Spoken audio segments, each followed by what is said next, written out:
Hola, ¿qué tal, amigas, amigos televidentes en Extra Plus? Bienvenidos a Acompañamiento Electoral, el programa con el que le estamos tomando el pulso al actual proceso electoral que tiene su punto máxime este 7 de noviembre, el día en que todos saldremos a votar. En esta edición les recomendamos mantener la sintonía porque llevamos justamente un instructivo de cómo se debe votar, el procedimiento de cómo votar.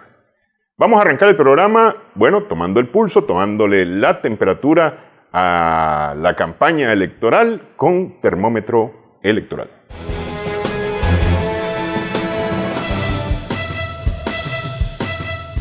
El 13 de octubre, los representantes legales de los partidos y las alianzas de partidos políticos revisaron y validaron la boleta electoral que presentó el Consejo Supremo Electoral para utilizar en los comicios generales del próximo 7 de noviembre. Los partidos y alianzas, al aprobar la boleta de forma unánime, consideraron que se detalla correctamente los nombres y fotografía de los candidatos, colores de la bandera que los representa, orden y número de casillas, logos, diseño, calidad del material y tinta, además de los elementos de seguridad. Faltando solo 3 semanas para que se realicen las elecciones en Nicaragua, los partidos políticos avanzan en sus campañas electorales, especialmente a través de redes sociales, principalmente Facebook y Twitter. Las actividades presenciales han sido pocas, destacando encuentros con pequeños grupos representativos de sectores políticos, religiosos, gremiales o sociales. El Frente Sandinista es el partido político que cuenta con más presencia en las redes sociales, pero de forma descentralizada, utilizando cuentas que representan su organización en barrios, municipios o departamentos, destacando principalmente las obras que ejecuta el gobierno. En el caso del APRE, junto al candidato presidencial, los diputados lanzan mensajes a la población para votar en su casilla, teniendo concentraciones pequeñas en varias zonas del país. El Partido Liberal Independiente, por su parte, con un poco más de 6,000 seguidores, anunció que estará presente muy pronto en campaña en municipios como El Rama, Nueva Guinea y San Carlos. El Partido Liberal Constitucionalista PLC es uno de los pocos partidos que organiza pequeñas actividades presenciales en varios puntos del país desde que se oficializó la campaña electoral el 25 de septiembre. El candidato de este partido, Walter Espinosa, entregó provisión de alimentos y difundió su mensaje de campaña en departamentos como Jinotega, Chinandega y parte de la región autónoma de la costa Caribe Norte. Por otro lado, el partido Alianza Liberal Nicaragüense ALN cuenta con pocos seguidores en la red social Facebook, con pocas publicaciones sobre su campaña, mientras que el partido Camino Cristiano se abstuvo de informar sobre mitines o eventos presenciales o virtuales durante la última semana. El partido Yatama, que participa regionalmente, no tiene presencia como tal en las redes sociales. En la más reciente encuesta realizada por M&R Consultores se indica que en el occidente del país, en León y Chinandega, cerca del 95% de los entrevistados ya cuenta con su cédula, lo que los habilita para votar el domingo 7 de noviembre. De la misma forma, el estudio muestra que 3 de cada 4 entrevistados manifestó su intención de votar en los comicios, que casi el 90% considera muy importante, y a casi 7 de cada 10 entrevistados el proceso les despierta entusiasmo. El Consejo Supremo Electoral informó sobre la prohibición del uso de teléfonos móviles dentro de las juntas receptoras de voto en las elecciones del 7 de noviembre. Indicó que lo hacen para evitar que se obstaculice el proceso de votación.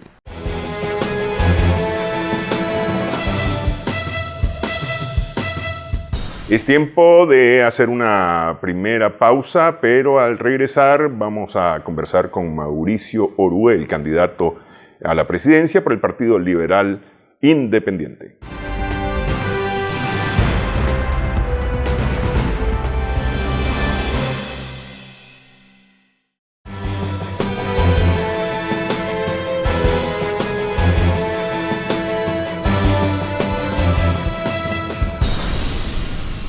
Continuamos en esta edición, acompañamiento electoral. Es tiempo de conversar con nuestro invitado de esta edición, Mauricio Orue, que es el candidato por el Partido Liberal Independiente para la presidencia. Muchas gracias por estar con nosotros. Gracias, Néstor, un placer.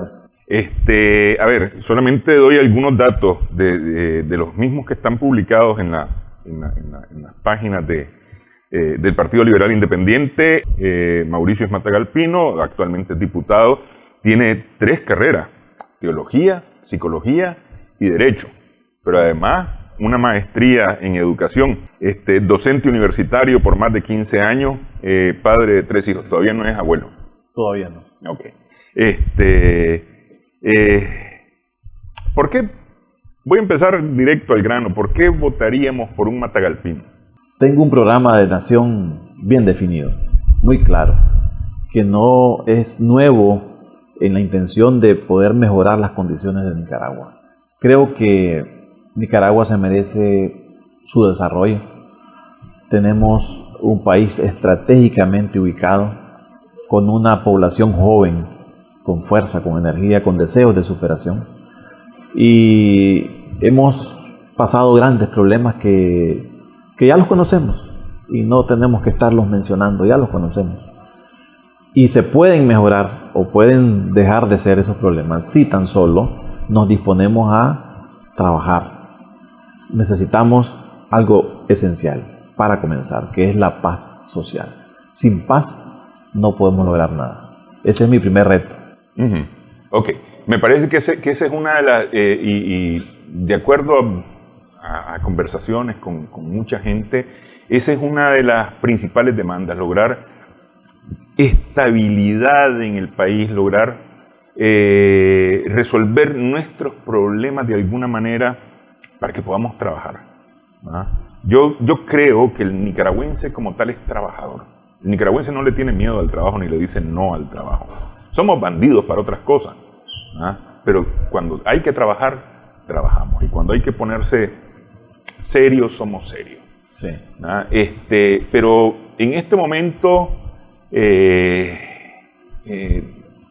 esto no logramos, y me parece a mí que hemos llegado a un punto tremendo de polarización política, especialmente, donde si yo digo algo y el otro no comparte lo que yo estoy diciendo, en vez de debatir, me agrede, o viceversa. A ese punto hemos llegado y me parece que es gravísimo.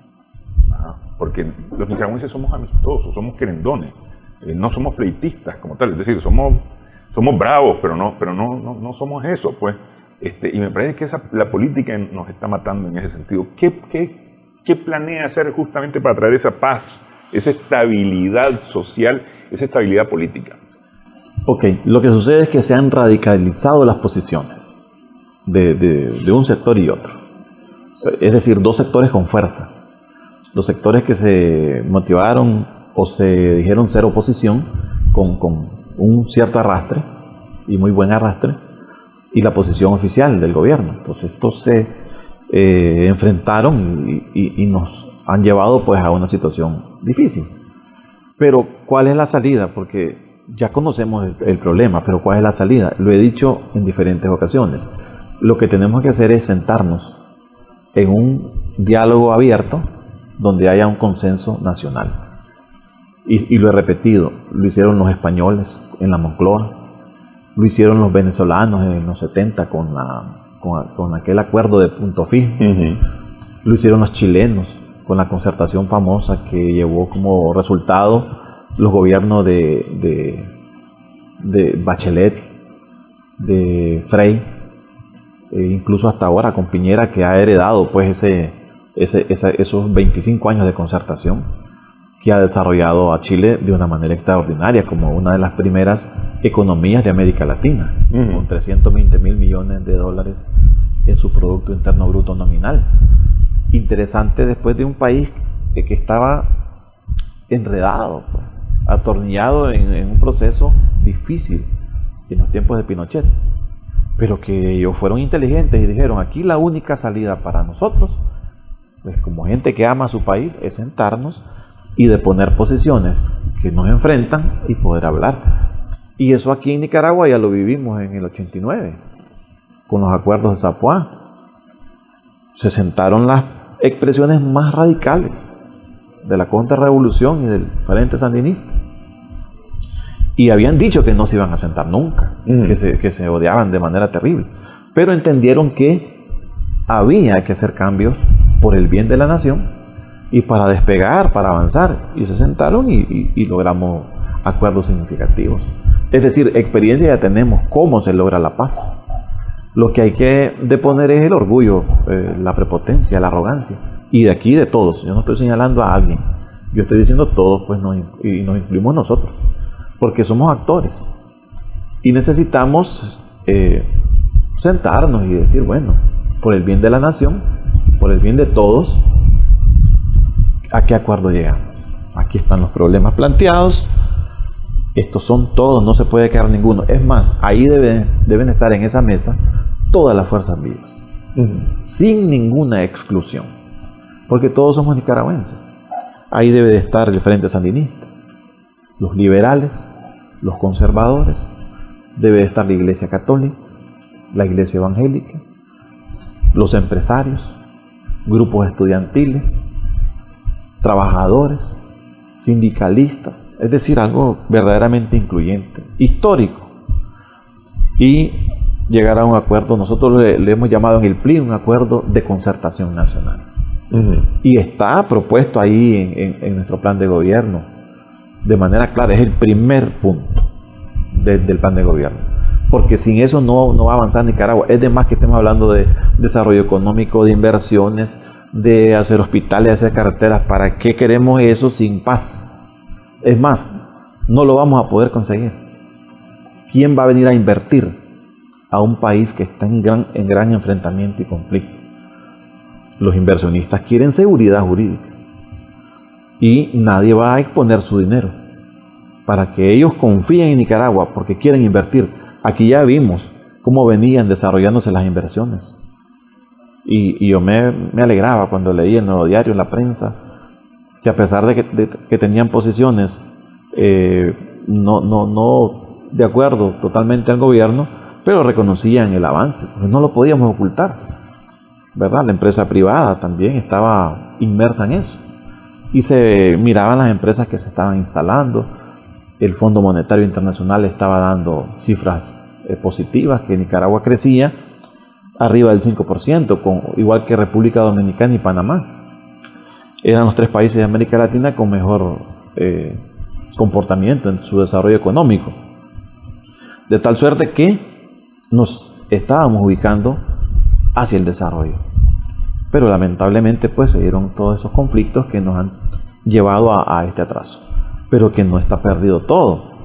Lo que yo he propuesto es que, ganando las elecciones, yo convocaría de inmediato a instalar esa Mesa Nacional de Concertación. Ok. Temas abiertos para esa concertación.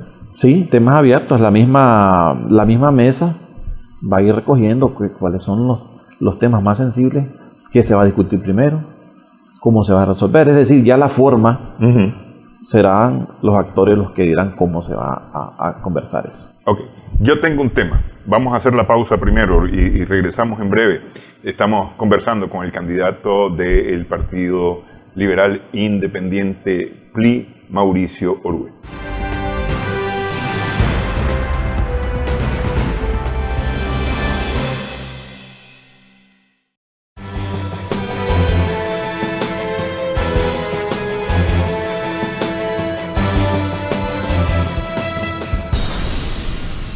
Seguimos en acompañamiento electoral. Conversamos con Mauricio Orue, que es el candidato del Partido Liberal Independiente para la presidencia de la República. Siempre me acuerdo, yo con el Partido Liberal Independiente me acuerdo de don Virgilio Godoy, fundador histórico. Buen recuerdo pues de don Virgilio siempre. Decía yo que me parece que hay un tema que tiene que ser un tema importante que tenemos que discutir los nicaragüenses. En 1987 logramos una constitución que a lo largo de este tiempo ciertamente ha tenido ciertos o alguna reforma que la ha ayudado a modernizarse, ¿no? Pero la mayoría de las reformas me parece a mí que más bien han hecho que el balance de poderes no esté tan equilibrado, ¿no? Y entonces existe lo que la oposición llama la concentración de poder, sí, que legalmente es posible, la ley lo permite. En el año 95, si no me equivoco, en la Asamblea 94, 95 en la Asamblea Nacional, decidieron, por ejemplo, que el Consejo Supremo Electoral iba a tener representaciones de los partidos en vez de tener una persona proba, una persona como fue don Mariano Fiallos, por ejemplo, de alta calidad profesional para llevar a cabo las elecciones. Decidieron que eran por partido. Y a partir de ese momento, aquí los poderes, es decir, el legislativo claramente es de partidos políticos porque son los que eligen, pero la Corte y el Consejo Supremo Electoral se convirtieron también en órganos partidarios, o partidarizados más bien. Entonces yo creo que ese es un tema que hay que meter a discusión, creo yo. No sé cómo lo ve usted desde los partidos políticos.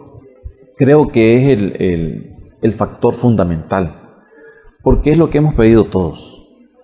La institucionalidad como factor de base para que sostenga todo lo demás. Y eso en los países desarrollados se ha visto siempre funcional.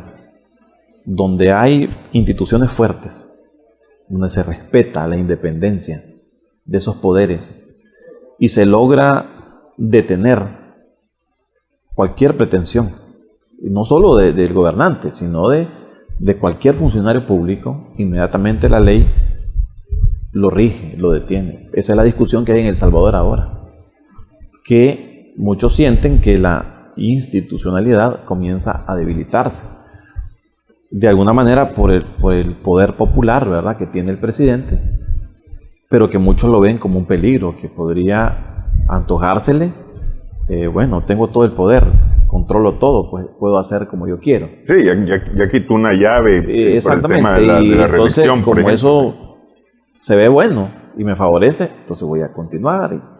Eso daña, pues, ¿verdad?, lógicamente. Y acá necesitamos nosotros recomponer eso.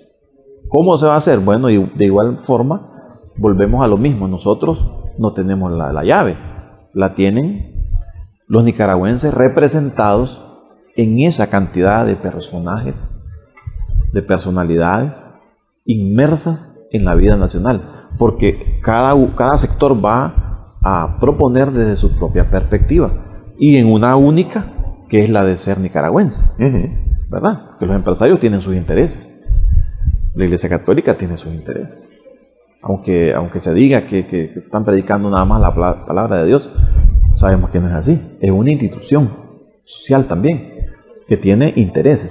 La Iglesia Evangélica tiene los suyos.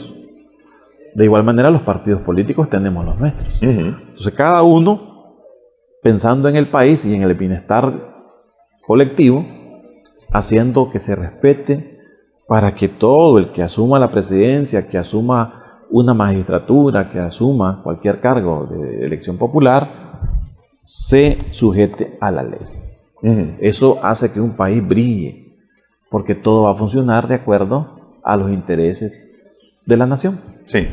Ok, estabilidad. Estabilidad para conseguir desarrollo. Algunos economistas, mencionaba usted el tema del crecimiento económico por arriba del 5%. Para este año está previsto un crecimiento que anda por ahí, un poquito arriba del 5%.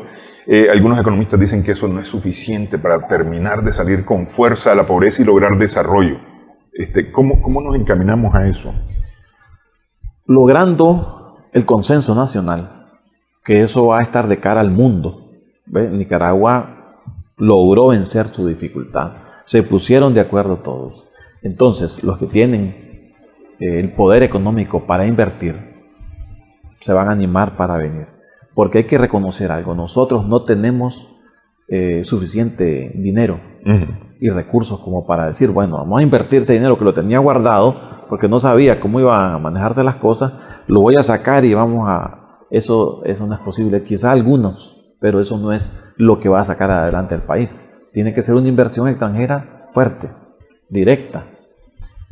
Y estas personas que tienen dinero, chinos, árabes, mexicanos, etcétera, van a venir y van a crear esas fuentes de empleo mediante esas empresas que se van a instalar en el país. Pero hay que facilitar que esas empresas de manera rápida se puedan instalar, facilitando con incentivos fiscales, facilitando la creación de la empresa sin trabas, que el mismo sistema del Estado le dé esa facilidad, de manera expedita tenga ya su empresa lista y se generen los empleos, porque eso va a redundar en una verdadera inversión que nos va a dar como resultado esa inversión pública que necesitamos para construir hospitales, para seguir haciendo carreteras, para mejorar la educación.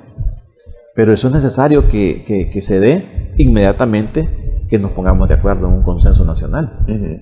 Pero no creación de zonas francas, porque me parece que las zonas francas no es exactamente lo que más nos deja, es lo que más se lleva, ¿no? Sí, creo que ya en un quehacer, ¿verdad?, de fluido económico y de oportunidades, van a venir muchísimas empresas, no solo de zona franca. Por ejemplo, se pueden instalar empresas con tecnología moderna, pero para eso tenemos que hacer reformas al sistema educativo, porque muchas empresas requieren de un personal calificado que por lo menos hable inglés, además del español. Pero cuando no tenemos esa posibilidad, entonces se quedan fuera de esa competitividad los estudiantes, los trabajadores jóvenes, y eso es de sacarle provecho, porque la juventud vive encantada con la tecnología. Y desde un teléfono se puede trabajar en la casa, por ejemplo con los Silicon Valley, ¿verdad? Se pueden crear empresas para la construcción de algún tipo de materiales, por ejemplo lentes, prótesis, implementos médicos, que no son de una construcción imposible. Solamente es que hayan estudiantes que puedan viajar, o algunos extranjeros que puedan venir, instruyan a los jóvenes y aquí se puedan crear empresas, la construcción de bicicletas, repuestos para bicicletas, repuestos para motocicletas. Es decir, se va a ir creando pues esas condiciones, pero en un ambiente de paz y de tranquilidad es posible. Ya la mente ya no la tenemos bloqueada, ya está libre, está tranquila. Entonces se puede crear ese ambiente de inversión y no solo pensar en zonas francas como tú decías, sino abrirse a diferentes espacios de la vida económica. Uno de los temas que a mí me parece que se tiene que discutir es el tema fiscal, ¿no? Llegar a una verdadera justicia tributaria donde los que ganan más realmente aporten más, ¿no? Bueno, ahorita veíamos el caso de los Pandora Papers, continuidad de los Panama Papers, y vemos cómo muchos capitales prefieren esconderse en muchos países. No sé qué tanto estamos metidos nosotros los nicaragüenses ahí, pero me parece que somos los que menos, ¿no? No ha salido nadie por el momento. Pero bueno, siempre hay un nique en la sopa, ¿no? Siempre hay un nique en la sopa. Pero bueno, de todos modos me parece que en Nicaragua hay un tema estructural en cuanto a la distribución de riqueza, ¿no? No se está distribuyendo equitativamente, no igualitariamente, equitativamente, y entonces eso tiene desventaja al INS, por ejemplo, con bajas cotizaciones. No hay movimiento en los mercados por falta de liquidez o por muy poco circulante. Por salarios bajos, cosas así por el estilo, ¿no? Entonces, me parece que hay que distribuir mejor riqueza, ¿no? ¿Creen ustedes o Mauricio estaría trabajando algo en ese sentido tributario? Se debe hacer una verdadera reforma fiscal y estoy de acuerdo con lo que estaba planteando, que muchos que tienen mucho más no pagan o pagan menos. Entonces toda la carga la soportan los que tienen muy poco, y eso hace que haya una verdadera desigualdad. Se requiere de una política fiscal que sea verdaderamente exhaustiva y que se revise de tal manera que todo mundo pague, porque aquí hay una cantidad de evasión fiscal y también hay que revisar pues las exoneraciones, porque también hay queja de que muchos tienen exoneraciones que no deberían. Entonces todo eso tiene que entrar en una mesa, ¿verdad?, para discutirse y poderle dar solución. Porque de ahí depende entonces el desarrollo económico también de la gente. Por ejemplo, ahora mismo hay una queja sobre el costo de combustible, Sí. ¿verdad? Que hay que revisar cuánto están ganando los accionistas del petróleo. Habría que ver cuánto es lo que están obteniendo como ganancia. Por ejemplo, en Honduras, cuando se dio el caso de la destitución de Mel Zelaya, yo recuerdo que él denunció que reunió a los de las petroleras y les dijo, bueno, ustedes tienen una ganancia que el mismo Estado, el mismo presidente anterior les había proporcionado a ellos de un porcentaje que estaba congelado, y esa ganancia la tenían que tener ellos toda la vida, cual fuera la situación. Él les dijo, pero esto no puede seguir sucediendo porque ustedes están poniéndole una carga al Estado y con esa plata nosotros dejamos de invertir para el desarrollo social. Entonces, no, aquí vamos a cortar esto. Les vamos a dejar tanto de ganancia, pero el excedente lo vamos a invertir. Según él, pues esa fue una de las causas de que a él se le desplomó la situación, porque tocó pues los intereses del gran capital. Sí. Entonces, pero eso hay que revisar. Yo no sé cómo está acá, pero habrá que ver qué es lo que está sucediendo. Porque por un lado el gobierno aduce que ellos no son los que ponen esa tarifa. Y que no la controlan. Y economistas serios han dicho que eso es así. Entonces, ¿cuánto es lo que están ganando? ¿Y quién es el que está aquí perjudicado? Bueno, aquí a la vista es el pueblo, porque todos los domingos ve que sube la gasolina. Sí. Entonces, eso hay que revisarlo. Es decir, aquí hay que sentarse para revisar todo y ver de qué manera nos organizamos y salimos adelante. Es una papa caliente. Calientísima. Sí. ¿Y usted quiere esa papa? La quiero. Sí, la quiero porque creo que puedo ayudar para que la desarrollemos. Ahora, yo sé que no lo puedo hacer juntos. Perdón, no lo puedo hacer solo. Tengo que hacerlo juntos. Tengo que hacerlo en consenso. Y eso es lo que muchos no quieren. Porque quieren hacerlo solos. Pero aquí hay que aceptar que hay diferentes corrientes de pensamiento y que tienen mucho que dar para Nicaragua. Hay que tener esa facilidad para decir, bueno, gobernemos, hagámoslo, ¿verdad? Y se requiere pues de humildad para poder invitar a otros que piensan diferente a mí, pero que tienen capacidad de poder aportar. Y creo que ese es un asunto que nos ha hecho falta, poderle dar al que no piensa como yo la oportunidad de que aporte para el desarrollo del país. Sí, ok. Último segundo ya, para dejarlo muy claro, ¿por qué yo debería de votar por usted? Porque tengo el mejor plan de gobierno. Yo los invito a conocer ese plan de gobierno. Está claro y definido. Tiene una condición esencial: mejorar la condición económica y social del país, que pasa primero por una paz social, por la atracción de inversiones y por un desarrollo que le va a dar a Nicaragua un cambio. Tenemos una propuesta para una reforma educativa profunda, porque ese es otro tema esencial.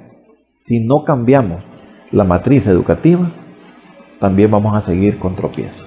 Necesitamos tener, desde que ponemos a un niño en la escuela hasta que sale de la universidad, con una competitividad educativa de primer orden. Necesitamos hacer reformas. No podemos seguir dando las mismas materias de hace 30, 40 años. Hay que hacer una reforma al pensum educativo. Y hay que competir con Asia, o ponernos pues a la par de esos de ese avance que tienen ellos en materia educativa. Los asiáticos, cuando llegan al bachillerato, salen hablando 4 idiomas, leen 52 libros al año, manejan las aritméticas financieras con sistemas de computación a la perfección, pueden hacer negocios online sin ningún problema, conocen por lo menos 7 países alrededor de ellos y saben de su cultura y de su economía. Nosotros podemos lograr eso. Yo sé que no va a ser de la noche a la mañana, pero eso está en nuestro plan de gobierno, comenzarlo a establecer. Quizá va a durar 15, 20, 25 años o más, pero hay que empezar. y en nuestro plan de gobierno está bien trazado. Por eso es que deben de votar por mí en la casilla 3. Ok, agradezco este tiempo, yo sé que han estado atareados con la campaña, han estado visitando departamentos y demás, y agradezco pues que nos haya destinado este ratito para poder conversar. Muchas gracias. A la orden siempre. Vamos a hacer pausa nuevamente, regresamos con el calendario electoral.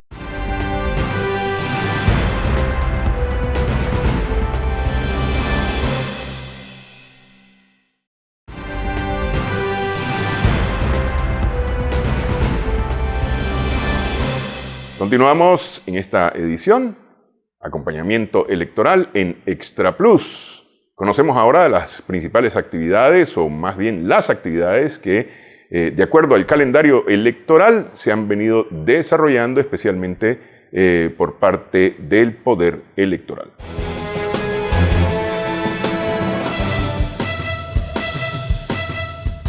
El Consejo Supremo Electoral de Nicaragua aprobó el manual para el proceso de votación que tiene el objetivo de facilitar el trabajo del personal nombrado en los centros de votación y las juntas receptoras de votos.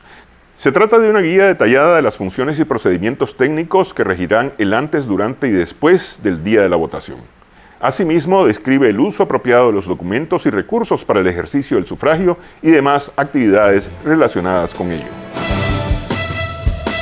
El Poder Electoral, en coordinación con el Ministerio de Gobernación, inició la capacitación de 30.000 ciudadanos nicaragüenses que servirán como policías voluntarios en las juntas receptoras de votos.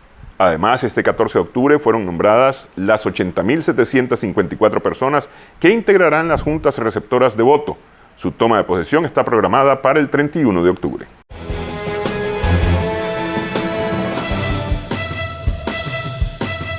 Así va el calendario. Actividades también para las próximas semanas, de acuerdo a lo que se ha establecido con el calendario que fue aprobado, presentado por el Consejo Supremo Electoral y aprobado por los partidos hace varios meses. Bueno, habíamos prometido al inicio del programa un instructivo de cómo votar, justamente con una de las actividades realizadas por el Consejo Supremo Electoral fue aprobar el protocolo de trabajo en las juntas receptoras de voto. A partir de ese documento nosotros preparamos el siguiente instructivo de cómo votar.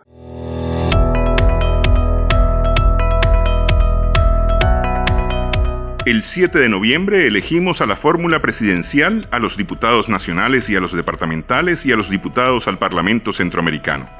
Este año todos están en una sola boleta, según lo dispuesto por el Consejo Supremo Electoral. Las juntas y los centros de votación abrirán a las 6 de la mañana.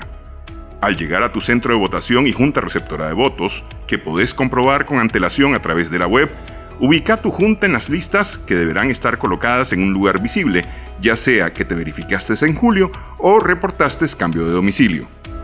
Una vez en la fila y en la junta receptora, recordá las medidas de bioseguridad. Todos debemos utilizar mascarilla de forma correcta. Guardar distancia física de al menos 2 metros. Desinfectar las manos con alcohol constantemente. Y permanecer el tiempo indispensable en el lugar, evitando las aglomeraciones. En la fila, que no te sorprenda, se dará prioridad a mujeres embarazadas o a personas cargando niños, a adultos mayores y a personas con discapacidad. Estas últimas podrán estar acompañadas por una persona de su entera confianza. Es importante recordar que no se puede utilizar el teléfono móvil dentro de la junta, así como tampoco hacer publicidad o propaganda a favor de ningún partido. Una vez dentro de la junta receptora, hay que presentar el documento de identidad que puede ser cédula o documento supletorio. Este se verificará en el padrón con fotografía. Si todo está bien, los miembros de la junta entregarán al votante la boleta de elección. En el cubículo de votación, con una X preferiblemente, deberás marcar dentro del círculo del partido de tu preferencia, en cada elección, para presidente, diputado nacional, departamental o al Parlamento Centroamericano. Luego se deposita la boleta doblada en la urna, dejando visible la franja de color en el reverso. Se regresa a la mesa de la junta, donde se marcará el dedo y el contorno de la uña con tinta indeleble, antes de devolver el documento de identidad. Hecho esto, podés regresar a tu casa, preferiblemente, a esperar los resultados que una vez contabilizados serán expuestos en el exterior de cada junta receptora de votos. Las juntas cerrarán a las 6 de la tarde, siempre que no haya votantes en fila. Bueno, con esto cerramos esta edición, dejando claro cuáles son los pasos para poder votar. Agradecemos su atención, los invitamos para nuestra próxima edición. Recordamos acompañamiento electoral los jueves a las 6 de la tarde, repetimos los viernes a la misma hora, 6 de la tarde, sábados a las 6:30 y domingo a las 7:30. No se lo pierda. Gracias por su atención. Continuamos en Extra Plus.